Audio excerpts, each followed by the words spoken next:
السلام علیکم ورحمۃ اللہ وبرکاتہ۔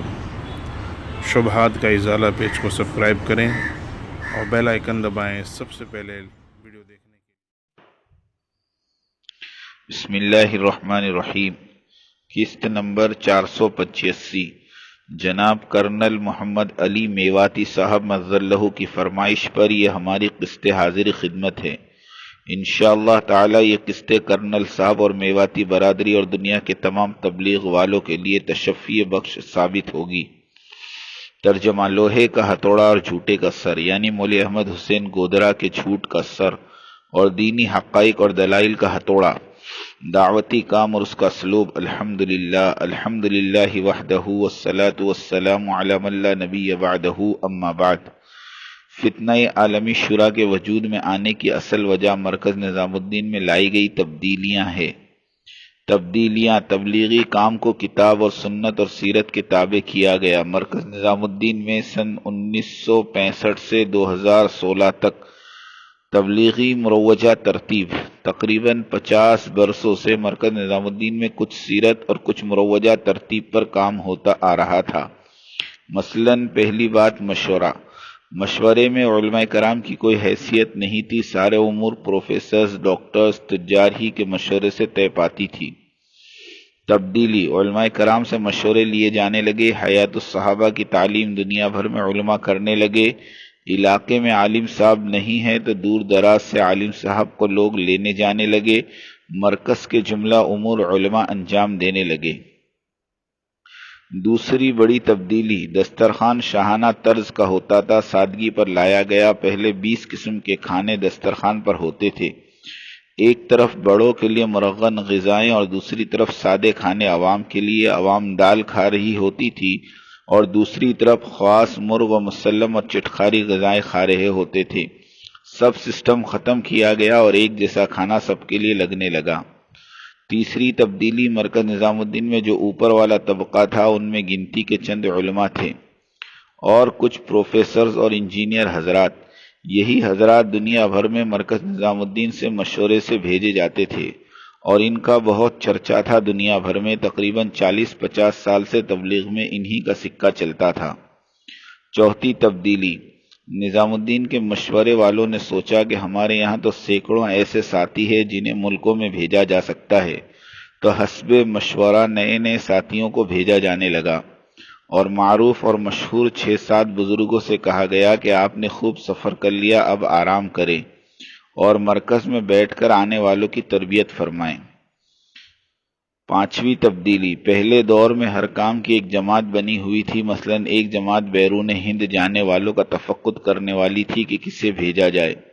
اس جماعت میں 4-5 ساتھی ہوتے تھے اور یہ ساتھی ایک ہی قوم کے تھے۔ ان کی مرضی کے بغیر کوئی آدمی باہر کی جماعتوں میں جا نہیں سکتا تھا اور یہ لوگ اپنی مرضی کے ساتھیوں کو بیرون ہند جماعتوں میں بھیجتے تھے، جس کی وجہ سے اس قوم کے لوگ پہلے جماعتوں میں جاتے اور پھر وہاں پر منتقل ہونے کے اسباب پیدا کر کے واپس آ کر پھر اپنی غرض پوری کرنے دوبارہ اس ملک میں چلے جاتے، جس کا ثبوت یہ ہے کہ دنیا کے ہر ملک میں یہ قوم پھیلی ہوئی ہے اور پھر ان جماعتوں کے ذریعے تجارت اور بہت سے معاملات جن کا تعلق دعوتی کام سے نہیں ہوا کرتے تھے، ان سب بدعنوانیوں سے تبلیغی کام کو پاک کرنے کے لیے تبدیلی لائی جانی ضروری تھی۔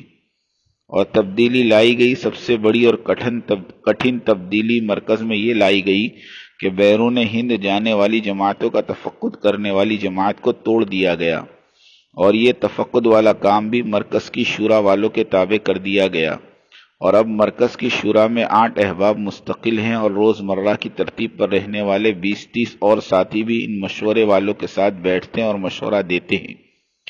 چھٹی تبدیلی فجر کا بیان عام کر دیا گیا۔ اس سے پہلے ایک ہی شخص کیا کرتے تھے اور مولانا عمر صاحب پالنپوری رحمۃ اللہ علیہ تقریباً 35 برس تک بیان کرتے رہے۔ نئی تبدیلی کے تحت ہر روز نئے ساتھی کا بیان ہونے لگا، کبھی مولانا سعد صاحب کا تو کبھی مولانا احمد لاڈ صاحب کا تو کبھی مولانا ابراہیم صاحب کا تو کبھی کسی کا۔ الحمدللہ اس بیان والی تبدیلی پر کوئی اختلاف اور کوئی ہنگامہ نہیں ہوا، اس لیے کہ سب کو بیان کرنے کا موقع جو مل رہا تھا، کسی نے بھی نہیں کہا کہ بیان کی ترتیب کا نہج بدل گیا۔ 7ویں تبدیلی انڈیا کے صوبے والوں کو متوجہ کیا گیا کہ عالمی سطح کے کام سمجھانے والے ساتھیوں کی فہرستیں تیار کرے اور اسے مرکز بھیجے۔ سبحان اللہ، اس ایک آواز پر 200 سے زائد حضرات کے ناموں کی فہرست وصول ہوئی، جن میں بڑی تعداد مفتیان کرام اور علماء کرام کی ہے۔ مشورے سے ان ساتھیوں کو ملکوں میں بھیجا جانے لگا۔ ملک والے نئی چہرے دیکھ کر حیران ان پرانے حضرات کو فون کرتے کہ بھائی آپ لوگ کیوں نہیں تشریف لائے، تو یہ کہتے کہ بھائی کیا کرنا، کام کا وہ نہج باقی نہیں رہا جو پہلے تھا۔ ساتھیوں کی کثرت کی وجہ سے ایک ہی وقت میں متعدد اجتماعات منعقد کیے جا رہے ہیں۔ پہلے یہ 6-7 حضرات کے وقت میں ایک ہی اجتماع ہوا کرتا تھا، جس کی وجہ سے ان 6-7 حضرات کی ڈائریاں 3-3 سال تک بک ہوئی ہوتی تھی، اور یہ لوگ کسی دوسرے کو ابھرنے نہیں دیتے تھے، جس کی وجہ سے ہزاروں ساتھی ضائع ہوئے، یعنی تبلیغ کو لمیٹڈ کمپنی بنا رکھا تھا۔ 8ویں تبدیلی، موجودہ مشورے والوں نے یہ بھی طے کر دیا کہ سفر خرچ اب مرکز سے نہیں دیا جائے گا، جانے والا اپنا انتظام خود کر لے۔ اب ہر آدمی اپنی جان اور اپنا مال والی صحابہ والی ترتیب پر آ گیا۔ مرکز کے اخراجات کے عنوان پر سارے عالم کے تبلیغی ساتھیوں سے پیسہ جمع کیا جاتا تھا، ہدیوں اور تعاون کے ذریعے وہ بھی روک دیا گیا۔ مرکز سے ٹکٹ خریدے جاتے تھے تو ٹریول ایجنسیوں سے لاکھوں کا بزنس چلتا تھا، جس کا کمیشن وغیرہ بھی ہاتھ سے گیا، اس لیے کہ لوگ اپنا ٹکٹ اپنے علاقے سے خریدنے لگے، یعنی مسلسل طور پر ایک کے بعد ایک رگڑا نفس پر لگتا رہا، اور اغراض کو اخلاص میں متغیر کرنے کی مساعی مرکز کی طرف سے ہوتی رہی۔ مثلاً ٹھاٹ کے کھانے گئے، ٹھاٹ کا آرام اور خدام گیا۔ ملکوں اور صوبوں کو تو یہ 7 بزرگ بعد میں جاتے، ان سے پہلے ان کا مینو وہاں پہنچ جاتا تھا کہ ہمارا کھانا اس قسم کا، سواری اس قسم کی، چائے اس قسم کی، خادم وغیرہ اس قسم کے۔ لیکن مرکز کی شورا نے یہ کہا کہ ہم اگر کہیں جا رہے ہیں تو ان پر احسان کرنے نہیں جا رہے، اس لیے کوئی کسی سے کسی قسم کی فرمائش نہیں کرے گا۔ سادگی، جفاکشی، للہیت پر عمل ہونے لگا، یعنی سیرت صحابہ پر عملی طور پر دعوتی عمل کیا جانے لگا۔ بیانات، کارگزاری، ہدایات، عربوں میں ترجمہ، ان کی تعلیم، دعا، برسوں سے یہی معروف بزرگ ان کاموں کو انجام دیتے رہے، لیکن ان سب کام مشورے کے تابع ہیں، اس لیے سب کو موقع مل جاتا ہے، سب استعمال ہوتے ہیں۔ گویا کہ معروف شخصیتیں عام علماء کی طرح ہو کر رہ گئی۔ اگر بصیرت بھری نگاہ سے دیکھے تو اس ترتیب جدید میں ان 6-7 پرانوں کی ترقی ہی ترقی چھپی ہوئی تھی، مگر نفس اور انا کا کیا کرے۔ مولانا ابراہیم صاحب دیولہ دامت برکاتہم نے مرکز نظام الدین چھوڑنے کے لیے استخارے کیے اور مفتی سعید پالنپوری صاحب وغیرہ 3 حضرات سے مشورہ کیا۔ انہوں نے کہا کہ آپ مرکز چھوڑ دیں، اور حضرت نے مرکز چھوڑ دیا۔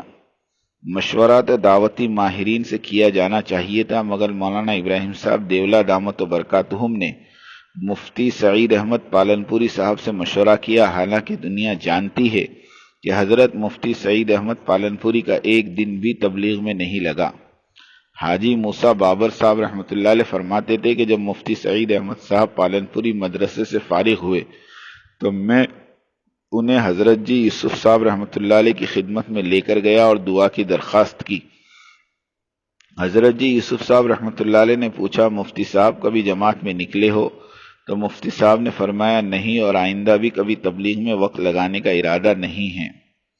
یہاں حضرت میر کا شعر یاد آتا ہے، میر کیا سادہ ہے بیمار ہوئے جس کے سبب اسی عطار کے بیٹے سے دوا لیتے ہیں۔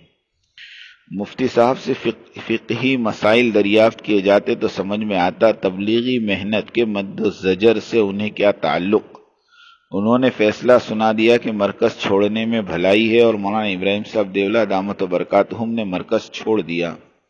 اگر کسی داعی سے مشورہ لیتے تو وہ کبھی مرکز نہیں چھڑواتا۔ لطیفہ، ہمارے اس بیان سے مفتی صاحب کی گستاخی کرنی مقصود نہیں، بلکہ ہم ایک اصول اور اسلوب دعوت پیش کرنا چاہتے ہیں کہ دعوتی مسائل دعوت میں چلنے والے ہی جانتے ہیں۔ تب ہی تو مفتیان دارالعلوم دیوبند کی کیسٹیں میڈیا پر بھری پڑی ہے کہ کوئی سائل تبلیغ اور مرکز تبلیغ بارے میں پوچھتا ہے تو وہ صاف کہہ دیتے ہیں کہ ہم سے مت پوچھو، تبلیغی بات تبلیغ والوں سے پوچھو۔ فاسألوا اہل الذکر میں یہ قاعدہ بتایا گیا ہے کہ جس بات میں آ کر پھنس جاؤ تو اس بات کے ماہرین سے پوچھو۔ فقہی بات فقہا سے اور دعوتی بات دائی سے پوچھی جائے تو وہی اس کا حل معقول طریقے پر سمجھا سکتے ہیں۔ حضرت حاجی امداد اللہ صاحب نور اللہ مرقدہ سے لوگوں نے ان کے مرید امام الکبیر قاسم صاحب نانوتی نور اللہ مرقدہ کے بارے میں شکایت کی کہ بھائی قاسم علمی مشاغل میں لگے رہتے ہیں، معمولات میں سست ہوتے جا رہے ہیں۔ حاجی صاحب نے دریافت کیا تو عرض کیا کہ معمولات کو پورا کرنے میں انقباض محسوس کرتا ہوں، علمی مشغلے میں سکون اور راحت۔ تو شیخ نے فرمایا مبارک ہو تم پر، اللہ تعالیٰ کی صفت العلیم کا فیضان طاری ہوا۔ طبیب حاذق رگ پر ہاتھ رکھ کر روگی کے احوال بیان کر دیتا ہے۔ ماخوذ از سوانح امام قاسم نانوتی، مؤلف زبدۃ العلماء مناظر احسن گیلانی رحمۃ اللہ علیہ۔ ہر چیز اللہ کے چاہنے سے ہوتی ہے، سب تقدیر کے کھیل ہیں۔ بہرحال ایک بات تو طے ہے کہ دونوں بزرگوں یعنی مولانا سعد صاحب اور مولانا ابراہیم صاحب مدد اللہما نے کبھی ایک دوسرے کی برائی نہیں چاہی، اور نہ ایک جملہ ان کی زبان سے خصومت یا عداوت کا نکلا۔ آج بھی یہ دونوں بزرگ ایک دوسرے کے خیر خواہ ہیں۔ اللہ اس مفارقت اور دوری کو ختم فرماوے۔ مذکورہ بالا وجوہات ہی تو تھی کہ مرکز کی موجودہ سادگی سے متوحش ہو کر یہ ذمہ داروں کا گروپ مرکز نظام الدین چھوڑ کر چلا گیا، یا پھر بقول مولانا ابراہیم صاحب دیولا ہمارے قیام مرکز نظام الدین میں نہ جانے کون سی بھول اور خطا سرزد ہوئی کہ ہم مرکز سے دور کر دیے گئے۔ مرکز چھوڑنا برا نہیں، البتہ مرکز کے خلاف محاذ آرائی کرنا بہت ہی برا عمل ہے۔ مراکز کو پکڑے رہنا اور چھوڑنا یہ کوئی نئی بات نہیں، ہر دور میں یہ ہوتا آ رہا ہے، اس کی سینکڑوں مثالیں موجود ہیں۔ مگر بقول و تحقیق حضرت مولانا عیسیٰ منصوری صاحب دامت برکاتہم، محاذ آرائی کی مثال دور صحابہ کے بعد سے لے کر اس وقت تک تاریخ اسلامی میں نہیں ملتی۔ جمل اور صفین وغیرہ کے پیچھے خوارج اور روافظ تھے، مگر فتنہ خبیثہ پاکستانی عالمی شورا رائیونڈ کے پیچھے تو دشمنان اسلام کا ایک بڑا مافیا کار فرما ہے۔ فی الحال یہ موجودہ ترتیب سیرت ان بزرگوں کو برداشت نہیں ہوئی، جس کی وجہ سے ان کا مرکز میں قرار مرکز سے فرار میں تبدیل ہو گیا۔ پھر اس ترتیب کے خلاف زبانیں کھلنے لگی، شور مچانا شروع ہو گیا کہ کام کا نہج بزرگوں کی ترتیب سے ہٹ گیا وغیرہ وغیرہ۔ دعوت انصاف قارئین کرام، آپ خود فیصلہ کیجئے کہ مذکورہ بالا قدیم مروجہ خرابیاں اگر روک دی گئی اور اس کے عوض سیرت طیبہ والا نظام اگر چل پڑا تو اس میں کیا خرابی ہے، اور لوگ کیوں کر یہ کام نہج سے ہٹ گیا کہتے ہیں۔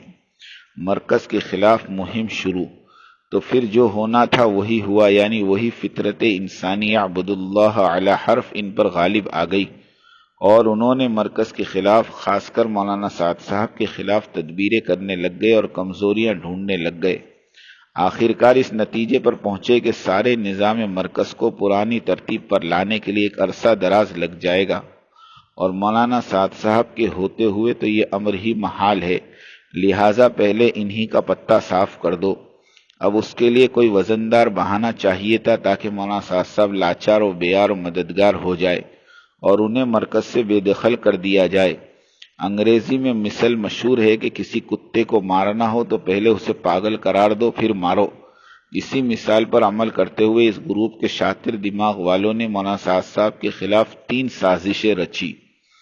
پہلی سازش یہ چلی کہ مولانا سعد صاحب دعوتی کام میں بزرگوں کے نہج سے ہٹ گئے، مگر فتنہ خبیثہ پاکستانی عالمی شورا رائیونڈ والے اپنے اس دعوے کو دلیل کے ساتھ ثابت نہیں کر سکے۔ دوسری سازش یہ چلی کہ مولانا سعد صاحب کے نظریات و معتقدات گمراہ کن ہیں، بزرگوں اور سلف سے مختلف ہو چکے ہیں، اور اس پر دارالعلوم دیوبند کو بھی اپنے ساتھ استعمال میں ملا لیا اور فتوے جاری کرائے، مگر ان دونوں باتوں کا علماء تبلیغ اور دیگر علماء حقانی نے صراحت کے ساتھ جواب دیا، اور دارالعلوم کی طرف سے مولانا سعد صاحب پر لگائے گئے فتووں کی ایک ایک بات کو قرآن حدیث سیرت طیبہ کی روح سے رد کیا۔ دارالعلوم دیوبند کے مفتیان کرام سے آج کی تاریخ تک ان دلائل کا رد کرتے نہیں بن پڑا، اور ہم کئی مرتبہ درخواست کر چکے ہیں کہ خدارا ہماری تحقیقات اگر درست ہیں تو ہماری ہمت افزائی فرمائیں، اگر غیر درست ہیں تو اس کا رد فرمائیں، مگر آج تک چپی اختیار کی ہوئی ہے۔ تیسرا اور آخری سازش، کچھ بن نہ پڑا تو عالمی شورا کا انتخاب عمل میں لایا گیا اور کمیونزم عقائد پر مبنی اس عالمی شورا کے رد میں علماء تبلیغ اور مفتیان حقانی نے اپنی تحقیقی دلائل اور بیانات اور مقالات کی اس قدر بوچھار کی کہ شورا بکھر کر چور چور تو ہو گئی، مگر اپنے ساتھ ساتھ دارالعلوم کی توقیر اور تکریم کا بھی بیڑا غرق کر گئی۔ مولانا ارشد مدنی صاحب مظلہ ابتدا میں خوب تائید کی شورا والوں کی اور خوب مذمت کی امیر محترم مولانا سعد صاحب کی، ان الفاظ کے ساتھ کہ مولوی سعد ابھی بچہ ہے، اس کا علم کچا ہے، اس کی تربیت نہیں ہوئی ہے، وغیرہ وغیرہ، مگر اب سر پر مصیبت آ پڑی اور مرکز نظام الدین سے ملحق مسلمان دارالعلوم دیوبند کو اس نظر سے نہیں دیکھتے جو پہلے دیکھا کرتے تھے۔ اس کی وجہ بنی مولانا ارشد مدنی مظلہ کے بیجا تبصرے اور مفتی ابو القاسم کا جانبدارانہ فتویٰ، جب چڑیا چگ گئی کھیت اب پچھتاہے کا ہوت، التماس ابھی بھی وقت ہے، دارالعلوم دیوبند اور مولانا ارشد مدنی صاحب ایک بیان جاری کر دے، اس میں وضاحت فرمائیں دارالعلوم دیوبند کو تبلیغی کام سے اور اس کے امیر مولانا سعد صاحب سے کوئی رنجش نہیں ہے، ان کا رجوع اور مراجع قبول ہے، اور مرکز نظام الدین اور اس کا امارتی نظام مبنی برحق ہے، شورائیت اور اس کا شورائی نظام غیر شرعی اور کمیونزم پر مبنی ہے اور سراسر گمراہ کن اور باطل نظام ہے، تب جا کر مولانا ارشد مدنی کی اور دارالعلوم دیوبند کی جان چھوڑے گی، ورنہ جوں جوں دیری ہوتی جائے گی اتنی ہی دارالعلوم کی شان مخدوش ہوتی جائے گی۔ اس لیے کہ ہم کبھی پیچھا چھوڑنے والے نہیں، پہلے تو ہم اکیلے لکھتے تھے، مگر الحمدللہ آج درجنوں مفتیان کرام اور علماء عظام نے محققین نے لکھنا اور بولنا شروع کر دیا ہے۔ زبان خلق کو نکارہ خدا سمجھو، قید و بند مسئلے کا حل نہیں، دارالعلوم کے طلبہ پر تبلیغی پابندی اس پریشانی کا ہرگز حل نہیں ہو سکتی۔ یہ پابندیاں تو تحریکوں کی روح اور غذا ثابت ہوتی ہے آئی ہیں، یہ بات آپ ہم سے بہتر جانتے ہیں۔ بقول کسے ہو لاکھ زمانے میں بپا سورش باطل، ٹھہری ہے نہ ٹھہرے گی کبھی حق کے مقابل، ارباب مخالف نے زباں بند تو کر دی، جذبات کو پہنا نہ سکے طوق و سلاسل۔ مولانا ارشد مدنی صاحب مظلہ ایک زینہ نیچے اترے اور بیان جاری کرے اور پھر دیکھے کہ تبلیغی دیوانوں کا عشق و پیار آپ کی اور دارالعلوم کی عظمت کو کس طرح چار چاند لگا دے گا۔ تمہارے مدرسوں کے طلبہ، خانقاہوں کے ذاکرین، سیاست کو معاونین، علماء و قراء کو مساجد اور مکتب تبلیغی نے عطا کیے ہیں، دنیا کے جس کونے میں گئے ہیں مسلکی لائن سے دیوبند کو متعارف کروایا ہے، اور یہ ایسی حقیقت ہے کہ اس کا انکار نہیں کیا جا سکتا۔ عالمی شورا کا جائزہ۔ اس عالمی پاکستانی شورا کے 9 افراد میں سے 3 افراد تو ارذل العمر یعنی معذور بوڑھے اور مجبور حضرات ہیں، حاجی عبدالوہاب صاحب دامت برکاتہم اور 2 بزرگ بنگلہ دیش کے جن کی عمر 90 سال سے متجاوز ہے۔ ائمہ حدیث کی فہرستوں میں سینکڑوں محدثین کے نام ہیں جن کی لمبی عمر کی وجہ سے ائمہ حدیث نے ان کی روایت کو قبول نہیں کیا۔ یہی محدثین جب ارذل العمر کو نہیں پہنچے تھے تو ان کی روایت لی جاتی رہی۔ روایات سے زیادہ رائے اور ارادہ اور نظام چلانے کی ذمہ داری بھاری ہوتی ہے۔ یہ بزرگ جب روایت کے قابل نہ رہے تو درائیت یعنی اس کام کے اسرار اور نتائج سے واقفیت کہاں سے لائیں گے؟ رائے اور مشورے سے سارے عالم کے دعوتی نظام کو چلانا تو ان کے لیے اور زیادہ اشد اور مشکل ترین کام ہے۔ شورا کے 3 اور ساتھی جو پاکستان کے ہیں، جن کے گھرانوں پر 35 کھرب روپیوں کے فراڈ اور مزاربے کی رقوم کا ناجائز استحصال کا مقدمہ عدالتوں میں چل رہا ہے، کیا یہ کرمنل اور داغدار لوگوں کے دادا، نانا، چاچا، ماما، انبیاء علیہم السلام اور صحابہ رضی اللہ اجمعین والے معظم اور مکرم کام کے ممبر بننے کے لائق ہے؟ مثل مشہور ہے، جیسی روح ویسے فرشتہ، یعنی جیسی عالمی شورا ویسے اس کے فراڈی ممبران۔ اسی طرح علی گڑھ کے 2 پروفیسرز حضرات جو مسلم یونیورسٹی علی گڑھ کے سابقہ سیاسی یودھا رہے ہیں، ہماری مراد صدیقی گروپ جو نادری گروپ سے بحیثیت محاربی بنا رہا کہ جن کی تفرقہ بازی کی کوئی نظیر نہیں ملتی، اب رہ گئے 3 علماء کرام، حضرت مولانا یعقوب صاحب دامت برکاتہم، حضرت مولانا ابراہیم صاحب دیولہ دامت برکاتہم اور مولانا احمد لاٹ صاحب۔ یہ تینوں تو مرکز نظام الدین کی موجودہ شورا کے آج بھی ممبر ہیں۔ یہ تشریف لے جائیں تو مرکز نظام الدین میں انہیں کوئی تکلیف نہیں ہوگی۔ شورا کو قبول کروانے کے لیے فتوے کے ذریعے بلیک میلنگ، جب ہر طرح سے شکست یاب ہو چکے تو دارالعلوم دیوبند کو استعمال کیا گیا اور مولانا سعد صاحب کی تقاریر کے ٹکڑے ٹکڑے جمع کیے اور دارالعلوم دیوبند سے فتویٰ مانگا کہ اس طرح سے کہنے والے کو اب کیا فتویٰ دیں گے۔ ان لوگوں نے سنت نبھائی، رضا خانی اور قادیانی کی۔ یہ گمراہ لوگ الفاظ کی گرفت کرتے ہیں، پوری عبارت اور تحریر نہیں پیش کرتے بلکہ ٹکڑے پیش کرتے ہیں۔ اسی طرح مولانا سعد صاحب کی تقریر کے ٹکڑے پیش کیے گئے اور مولانا سعد صاحب سے کہلوایا گیا کہ عالمی شورا کو تسلیم کرنا ورنہ دیوبند کے فتوے کا سامنا کرو۔ اس بلیک میلنگ کے بیان کی کلپس اور تحریر موجود ہے۔ مولوی حسین احمد گودھرا کا دوسرا جھوٹ۔ مولانا حسین احمد گودھرا نے ایک بار پھر اپنی جھوٹ کا پلندہ بلند کیا اور اردن میں ہوئے واقعے کو غلط ثابت کرنے کی کوشش کی، جبکہ ہم عربوں سے بات چیت کے بعد اسے ثابت کر چکے ہیں، لیکن مولانا ابراہیم صاحب دیولہ دامت برکاتہم کی اور رسوائی نہیں چاہتے۔ احمد حسین گودھرا کی پہلی جھوٹ ساؤتھ افریقہ میں پکڑی گئی اور بڑے ذلیل و رسوا بھی ہوئے، مگر پھر بھی جھوٹ بولنا نہیں چھوڑے، اس لیے کہ اپنی عادت سے مجبور ہے۔ ان کا ساؤتھ افریقہ کا جھوٹ ملاحظہ ہو۔ چند ماہ قبل مولوی احمد حسین گودھرا ساؤتھ افریقہ میں اور لاکھوں مسلمانوں میں جھوٹ پر جھوٹ بولے جا رہے تھے کہ دارالعلوم کے اجلاس میں آئے ہوئے ہزاروں علماء کرام نے مولانا سعد صاحب کے عقائد اور نظریات پر ریمارک کیا ہے اور 80 باتوں کو قابل اعتراض کہا ہے اور کہا کہ اس جلسے میں پمفلیٹس بھی بانٹے گئے، لیکن جب حضرت محتمم مفتی ابوالقاسم صاحب نعمانی مدظلہ سے پوچھا گیا تو وہ فرماتے ہیں کہ ہمارے اجلاس میں تو کیا دارالعلوم کی باؤنڈری کے اندر اس طرح کی کوئی بات نہ ہم نے کہی ہے اور نہ ہی ہمارے مہمانوں میں سے کسی نے کہا ہے۔ یہ سب غلط ہے اور جھوٹ ہے۔ ان دونوں سے کی گئی گفتگو کی آڈیو کیسٹ دنیا بھر کے لوگوں نے سنی۔ یہ تو معماران فتنہ خبیثہ پاکستانی سیاسی عالمی شورا کی ایمانی کیفیت ہے، تو عوام کس کھاتے میں شمار ہوگی؟ بہرحال یہ ہیں وہ حقائق جس کا جاننا ہر تبلیغی ساتھی کے لیے ضروری ہے۔ ارباب حل و عقد جلے پر نمک نہیں چھڑکتے، وہ تو مرہون منت ہوتے ہیں۔ خدا ترسی ان کا پیکر ہوتا ہے اور طرفداری سے انہیں ایسی نفرت ہوتی ہے جس طرح شرک و بدعت سے۔ اللہ تعالیٰ دین کے نام پر جتنی کوششیں اور محنتیں ہو رہی ہیں سب کو قبول فرمائے اور خاص کر دعوت و تبلیغ کے کام کی اور امیر محترم مولانا سعد صاحب کی اور مرکز نظام الدین کے اس کے مقیمین کی پوری حفاظت اور حمایت فرمائیں اور مخالفین کو سمجھ نصیب فرمائیں۔ آمین۔ وآخر دعوانا ان الحمد للہ رب العالمین۔ مزید تفصیلات کے لیے یہ لنک